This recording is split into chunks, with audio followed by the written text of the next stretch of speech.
The food we eat. Do we really know what's inside? We really don't know what's inside our food. Companies seek unhealthy ingredients all over the world, but in the US, protocol of system of checking ingredients has much more leniency in comparison to the EU system. So, what is actually the process? In the EU, they have three commissions that the ingredients needs to pass through. And that is the EU, EC, and EFSA, as we can see on in the chart. The ingredients must pass through all three of them based on tests and lab reports they receive or conduct themselves. And if the ingredient does not pass one, it's declined, period. The US, on the other hand, has the FDA, which is responsible for not only foods, but, all public health. And so that's cosmetics, drugs, medical devices, and so on. So with all this going on, American food companies, if they did want an ingredient to be approved, to be used, they would need to wait years in order for the FDA to get to it. So the FDA made a shortcut called GRAS ingredients, where companies can check their own ingredients for safety. But do you really think they would disapprove of an ingredient they want to get approved?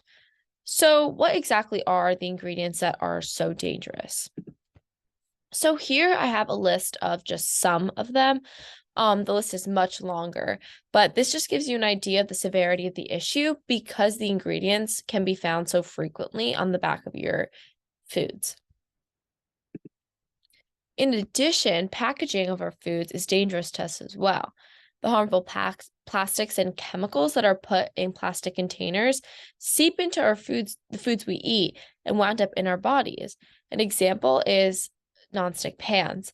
When you scratch against them with some type of metal, the chemicals are released. And the only way to prevent this from happening is to not buy them whatsoever. And that can be really challenging because they're found everywhere.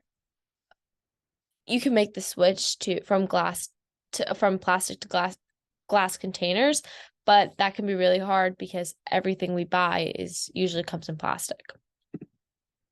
So what are the effects?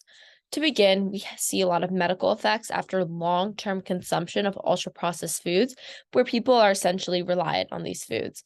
Some of the medical issues are endocrine, respiratory, and digestive issues. The energy levels you have consumption are a short-term effect. When you eat a lot of junk food, you feel tired. And for children, it was found in a study that after consuming a lot of food coloring, they would have a spike in their energy levels.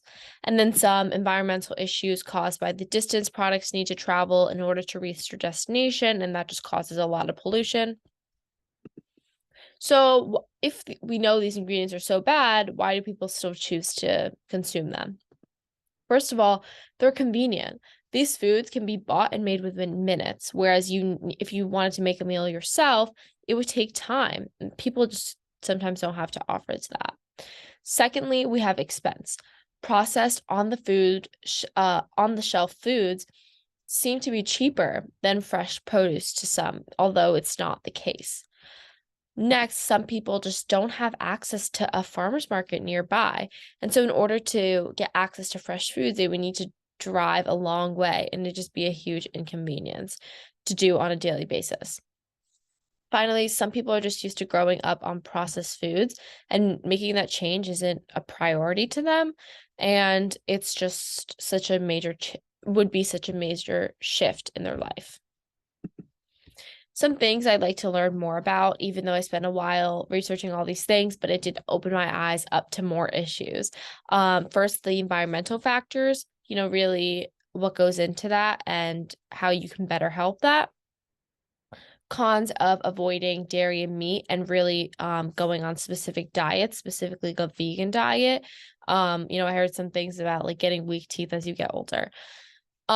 Food in third world countries and how that could be better for you because they don't have processed foods as like a reliance on processed foods.